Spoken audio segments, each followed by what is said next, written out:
Although I am involved with CADAC, the Center of ADHD Awareness Canada, the views and opinions expressed in this episode are those of the participants and do not reflect those of CADAC. And now, cue the music. This is the Impulsive Thinker Podcast, a show for high-achieving ADHD entrepreneurs. Together, we will inform and educate you about how to improve your self-awareness while developing systems, routines, and habits for conquering the entrepreneurial world. Here is your host, André Brisson. Hey there, it's André here with another short for the Impulsive Thinker Podcast, the podcast for the high-achieving ADHD entrepreneur. This episode is brought to you by CADAC, the Center of ADHD Awareness Canada. You can get more information and you can donate at www.caddac.ca. This week I want to talk about fidgeting. I was consciously aware of the fidgeting I was doing, and then I consciously remembered why I just decided, screw society, screw everyone else, fidgeting is important to me. But the key thing I noticed here too was that my fidgeting is actually a tool that I'm starting to use to identify lack of interest. I started to just observe when I was fidgeting, because I don't always observe when I'm fidgeting. It could be either shaking my leg, actually rubbing my hands, playing with a piece of paper, or I actually have 5 earth magnets about, half inch, 3/4 of an inch diameter. And I'm actually to flip those with my thumb in my hand, the top one to the bottom, sometimes the top 2. And it has to be 5. It fits perfectly in my hand. And if I'm in a situation where that noise will be disruptive to other people, I'll spin it. Either keep it in my pocket or just put it right on the table and play with it in front of people, because honestly, I don't care anymore. It helps me, and I'm less distracting to other people if I can do that. So I started to realize when I was doing it and why. It's just the way I think and want to understand. But I started to identify this is going to start gauging as a lack of interest. Especially when I got to be in areas where I have to look good and proper. But at the same time, fidgeting also helps us to concentrate and to be more present when we're not in hyper-focus mode, especially when we're in distractible mode. And for me, I started to notice I fidget more when I'm actually not in hyper-focus.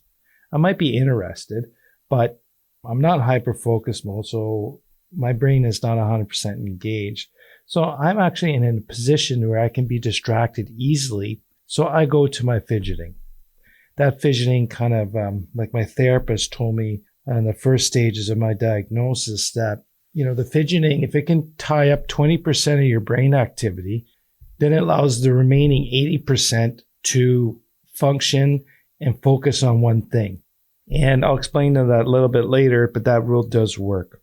So that 20% of me fidgeting is actually allowing me to be a little less distractible, and I can focus. I'm able to focus more on what's going on.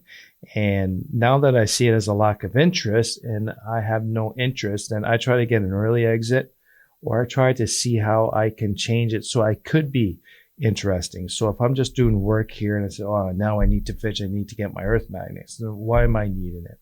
Sometimes I need that distraction if I need to focus on something and I'm not in hyper-focus mode, but I'm still interested, but I have to think it through. Then I will get something to tie up my hands or shake my leg or play with a piece of paper, like by folding and folding and folding. But that ties up my 20% of the brain to allow my 80% to function and to focus and to understand what I'm trying to figure out without being distracted on 2,000 things. So I start to gauge that.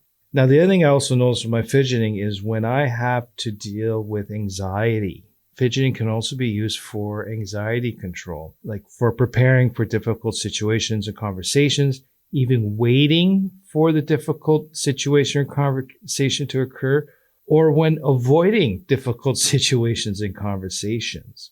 So that I've also noticed my fidgeting helps me kind of control my urges, my impulsive, immense reactions.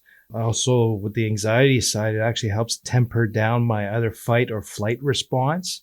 And it gives me that extra little minute or two to think it through and actually strategize what I'm going to do in those situations.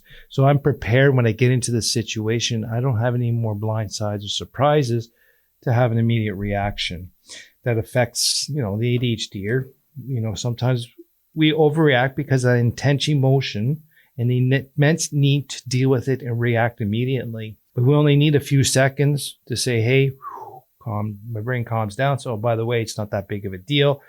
But usually we've already reacted before our brain kicks in. So I find that fidgeting does that and helps that.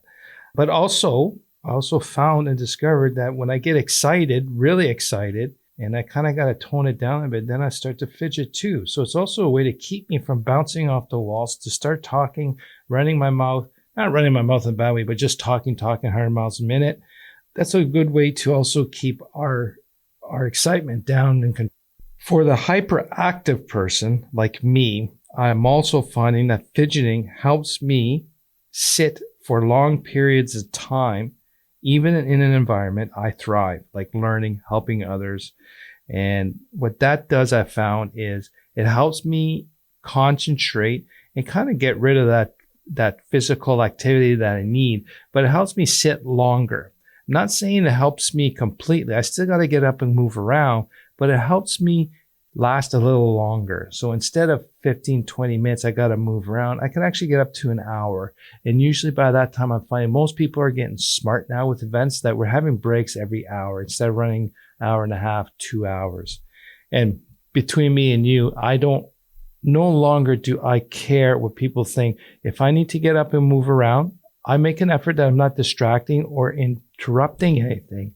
I'll go sit in the back of the room or stand at the back of the room and move. I just need to get up and move. Just standing is enough to satisfy my hyperactivity. So I'm going to make an assumption here with the inattentive ADHD. I think if you fidget, you might be able to pull yourself out of that daydreaming state. And I think there's a lack of interest that people go into daydreaming mode more often because there isn't a lack of interest in what's going on or what they're doing. So the fidgeting can help with that as well. So I mentioned earlier that 20%, fidgeting takes care of 20% of your brain, while 80% of the brain is able to focus on one or two things instead of 2,000. That is something that my therapist told me at the beginning stages of my therapy, and I kind of said BS, whatever. But when I came out of that session, it was really difficult for me. It was a difficult session, and I was not ready to go home yet. So I decided to just drive. And I drove an hour and a half outside of town towards Kitchener-Waterloo, and I ended up in a parking lot. And I thought I was just going to go to the bookstore and read and just see what I can buy. But there's a movie theater beside it. And I walked in there, and I said, is there a movie starting next 15 minutes? So yeah, there is. And actually, it turned out to be Marvel's Endgame. It was actually the first movie. It was the first day of its release. I had no clue at that time what Marvel was or the story besides Spider-Man. But anyways, I walked in there and I sat down by myself and starting the screen. And the receipt I got, my ticket, I started to fold in half. I folded in half, folded in half again. I folded in half, folded in half again. Then I got to a point I couldn't fold anymore, so I undid it. And I did it slowly. Then the movie started. And I kept folding, unfolding, unfolding, unfolding, folding, folding, folding, unfolding, unfolding. And I didn't realize, but I did throughout the whole movie. And when I walked out of that movie, I was able to recollect the whole movie. I followed the storyline throughout the whole thing. I can recall certain points that the story made sense in the end. And it was the first time since Star Wars, well, probably because I remember Star Wars, I watched it like 100,000 times, all 9 episodes. But this was the first time I actually walked out of the movie going, hey, I remember it all, and it made complete sense. And then later on, it hit me. I folded that receipt so many times that it actually fell apart it frayed at the seams at the end of the movie. And that's when I noticed that 20%, that was the 20%. The folding of the piece of paper, the fidgeting was 20% of my brain activity. And I was able to concentrate on that movie and take it all in. And my mind was not flying all over the place being distracted. And that's when I decided, you know what? I need to fidget so I can function. And fidgeting is an actual real thing that I need for my ADHD brain to function and for me to concentrate. So I don't do it to distract other people, but I'm no longer ashamed by it. I do it. And if people are going to have a problem with it, then that's their problem, not mine. I can't control their reactions, but it works for me.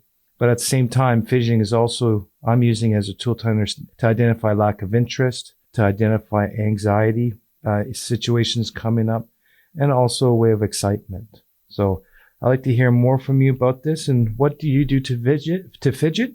And if you can email me at andre@andreb.ca, it'd be greatly appreciated. And thanks again for listening.